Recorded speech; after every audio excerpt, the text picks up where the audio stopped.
Are you ready to start actually understanding how the metronome works and what you should be setting all of those different options in your metronome app to? Then this video is for you because we're going back to basics on how to actually use the metronome. My name is Josh Gu, and I'm taking my years of experience learning, teaching, and performing, and sharing all of my best clarinet and music tips so you can get more out of your practice, and most importantly, have fun.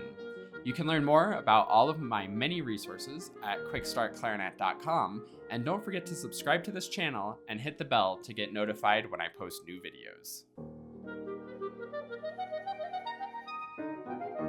When it comes to using the metronome, it can actually be kind of tricky and complicated to know how you should be setting everything up.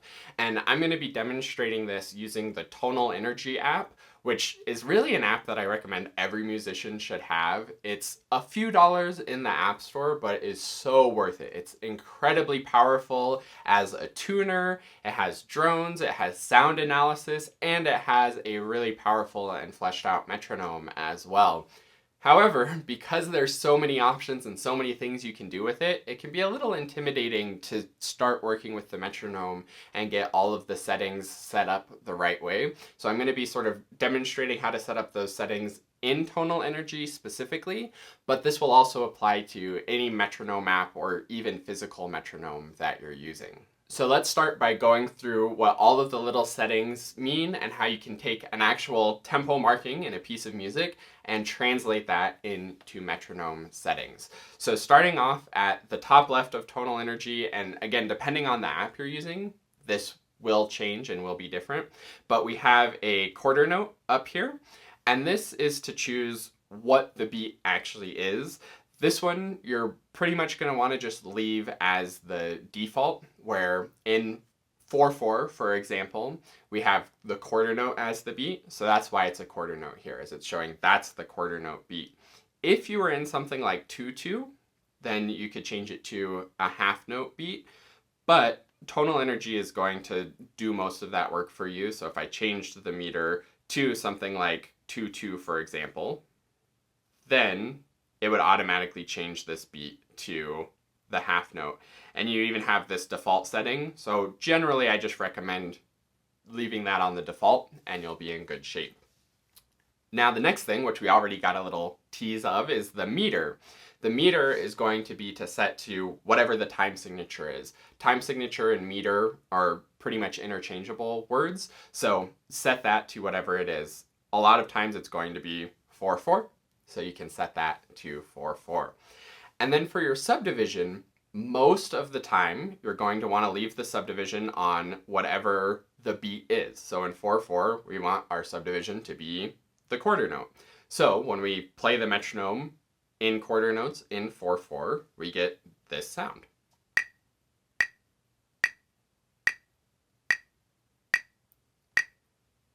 So we have that steady click, and you can see visually on the screen that we're moving through those beats. Now, when you would want to use that subdivision feature is if you're going at maybe very slow tempos or you want to get a subdivision really accurate. Say you're playing something with consistent triplets, then you can turn that subdivision onto triplets, and then you'll hear all of the triplets. And you can line up the triplets that you're playing in the music with every single click of the metronome to ensure that it's really, truly even. So evenness is a good time to turn the subdivisions on, or if you're going very slow. I usually say if you're going below 60 beats per minute, that's where subdivisions can be helpful, because when we're going at like 48 and have just the quarter note,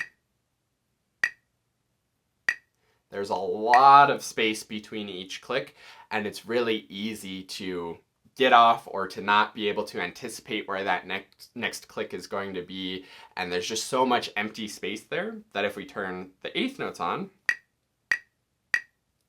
now we have a little bit more anchors, a little bit more predictability to that steady beat, so we have something more to aim for. And again, I already kind of previewed the next feature, but that's the tempo. So the tempo you can use to set whatever speed you actually want to go. Obviously, the higher the number, the faster, the lower, the slower. And that's where you're going to set whatever number is in your metronome marking. So if you have something like 4/4 as the time signature, quarter note equals 120, then you have quarter note for your beat on the top left, 4/4 for your meter, quarter note for your subdivision, and then you'll set your tempo to 120, and you'll be good to go. So that's the basic setup, but there are a bunch of other settings in here, and I'm going to explain some of them. There's some that are very advanced. If you want a sort of advanced guide to using the tonal energy metronome specifically, let me know in the comments and I can go into things like the presets and beat silencing and some fun stuff like that that this metronome is capable of. But for now, we're going to stick to just the basics so that you can really get a lot of use out of your metronome. And I'll say too that 99.9% of the time, I just use the very, very basic settings. And at the end of this video, I'm going to show you the settings that I use for almost everything. And it's almost always the same for what settings I'm using. But before we do that, there's some other basic things to get down first. So you may have noticed that I'm in 4/4, but there's nothing actually about the click that indicates that it's 4/4. If I let this play, each click sounds the same. So if I put it in 3/4, if I change it to 2/4, even if I changed it to 6/8, it's not really going to make that much of a difference of the clicking. In 6/8, it started clicking faster because the subdivision changed, but the beat and the sound of the clicks is actually the same. And that's because of the accent. So down here at the bottom, if you turn this accent feature on, then you'll get an accent on the downbeat of the measure. So in 4/4, you can hear a little more emphasis on beat 1. So that's the accent. I'll talk more about the accent when I go over sort of my features and the way I usually use it, but in general, I don't use the accent all that much.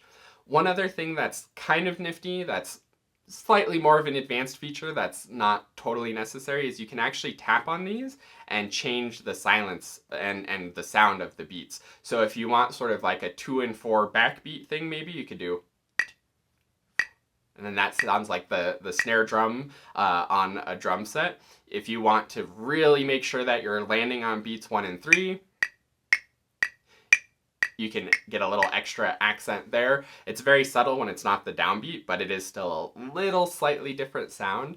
This could be a great stepping stone to working on cut time, just as a little bonus tip. If you're starting your cut time stuff in 4 a little bit slower, change to this accent setting so that you can start feeling that cut time. 2 and 1 and 2 and 1 and you can start to feel it in cut time while still having all of the structure that makes it easier to play it in 4/4. Now let's look at another metronome tempo setting that's not in 4/4. This one's in 6/8, which is a very common time signature, and sometimes it trips people up because they see dotted quarter note equals the tempo, or they might even see something like eighth note equals the tempo if it's a very slow 6/8 piece, and that can get confusing. The first thing we're going to do on our metronome is set our meter to 6/8, and that's going to set us up for our tempo. And remember, this top left beat chooser is the note value that's getting the beat. So if it's dotted quarter note equals 120, then we're set to go and in good shape. It automatically puts the subdivision onto eighth notes, so we get a lot of subdivisions. As you get faster and faster, those subdivisions might not be helpful and might be more distracting. So again, generally I like the subdivision to match the beat so that those are the same.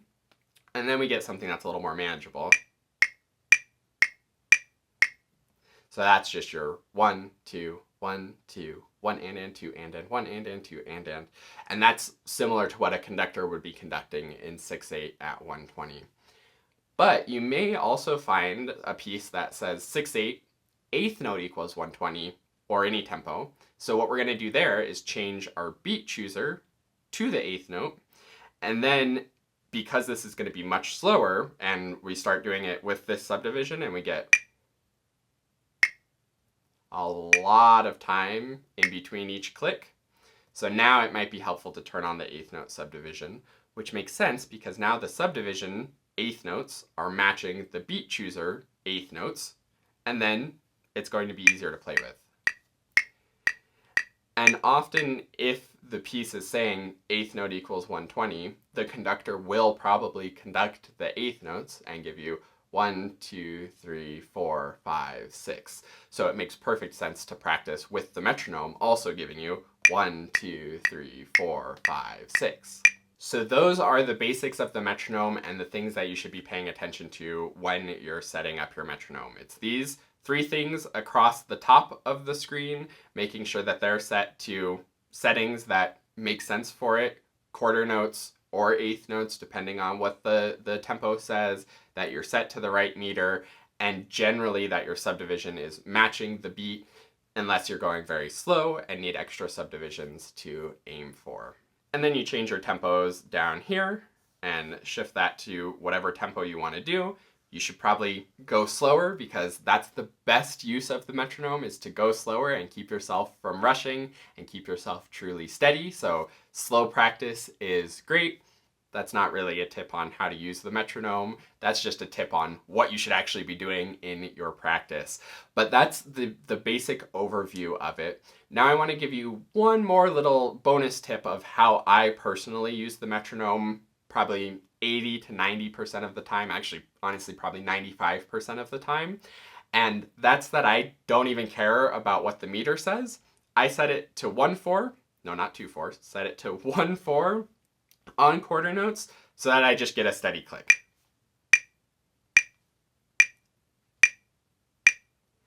The reason why I prefer this is, especially if you have the accent on and you're doing it in 4/4, then every time you stop, you have to wait. Oh, I messed up on beat 3. Oh, I missed that beat 1. Now I have to wait for the next beat 1 to start. Okay, now I start. And it's just wasting so much time in your practice waiting for the metronome to come around again to the downbeat. Yes, there's a little benefit, and I will use time signatures with the accent when I'm not sure if I'm lining the things up within the measure correctly. The danger of doing it on 1/4 is you could add just a whole beat in the measure, or you could skip over a whole beat in the measure. This will be really common if you have long notes in the measure. So say you have 2 eighth notes, then a half note, and then 4 16th notes. On that half note, you might be a little anxious about getting to those 16th notes, and you'll put the 16th notes on the next click after you started the half note, and then you end up leaving out a whole quarter note worth of value, skipping over beat 3 entirely. And you wouldn't notice that if you were having the metronome on 1/4, but you would notice that if you had the metronome on 4/4. So every now and then I'll use the actual time signature when I'm not sure how it's fitting in. But again, 90%, 95% of the time, I'm very clear on how the rhythm's fitting in. And all I need is the steady beat to connect with and make sure that I'm actually playing accurately in time and playing precise rhythms. All right, full disclosure, I don't actually normally use the tonal energy metronome. It's great for some advanced features, but I have another little bit more simple metronome that I use. However, since I recorded the original chunk of this video, I realized that there is also a simple metronome within tonal energy, which is really awesome. Again, all of that 1/4 discussion and using that tip will be helpful if you're using other apps. But if you're using tonal energy and you want that kind of similar experience, if you touch this button in the top left that looks like the metronome, that'll take you from the advanced metronome that we've been working in to the simple metronome.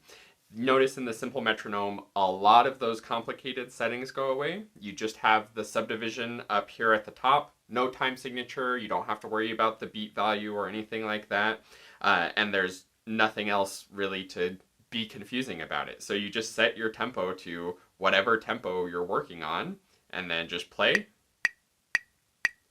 and you have that steady beat. You can turn the accent on, and that changes the sound of the steady beat. You can also, of course, still change the sounds, but don't worry about the sound necessarily. That's a more advanced thing.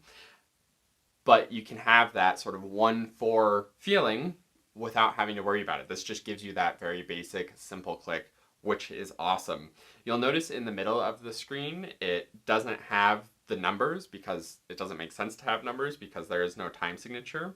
But you can swipe through these and get different sort of animations as it plays.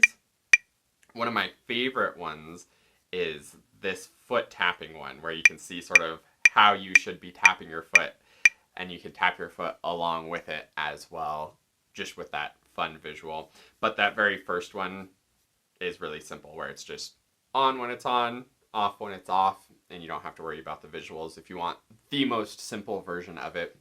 There's one other basic feature that you should know about that I forgot to do when I was originally filming it, so it actually worked out that I had some stuff to add with the new feature I discovered with the simple metronome. But that other feature is the tap tempo down in the bottom. And again, that was in the advanced one as well. It's in the simple one too. And it is a very important feature. So what you can do is you can take a piece of music that you're working on and tap in the tempo, and that will automatically set the metronome to it. So if you want to play the Mozart concerto, ding, bum, bum, bum, bum, bum, bum, then you get approximately what that is. It does it with decimals, interestingly, in tonal energy. I don't think that's necessary at all. I'll usually round that up or down to make it fit right and be the correct tempo, or at least a round number tempo rather than a decimal. But having that tap feature so that you can tap in a tempo is super useful. So that's the basics of how to set up your metronome for whatever tempo marking you come across in the music. And again, on 1/4, even if I'm in 6/8, I'll just leave it on the same click and just set the number to whatever it says for either the 8th note beat or the dotted quarter note beat. I don't even have to worry about changing it around, because all I need is the steady click going at whatever number the music says. If the music doesn't say a number and says something like allegro or andante or happily, whatever the adjective may be, then listen to some recordings to get an idea of where that goes. You can also Google how fast in BPM andante is, or whatever the tempo marking is, and get an idea of the range for what that could be, and then set the metronome to that as well. Now, if you want to actually get some tips on being more comfortable playing with the metronome, I have a free training video at quickstartclarinet.com/metronome that goes over my absolute favorite exercise to do with the metronome, and the exercise that took me from really hating the metronome and getting extremely frustrated, so much so that I would actually kick my stand across the room and have to quit practicing for the day when I would turn on the darn metronome, to never having any frustration playing with the metronome in over a decade now since I learned that exercise. So if you want to check out that exercise and start feeling really comfortable playing with the metronome, now that you know the exact metronome settings to use, then go to quickstartclarinet.com/metronome. Otherwise, let me know if you have any questions about metronome settings in the comments. Let me know if you want to see a video on the more advanced settings and advanced things that tonal energy is capable of.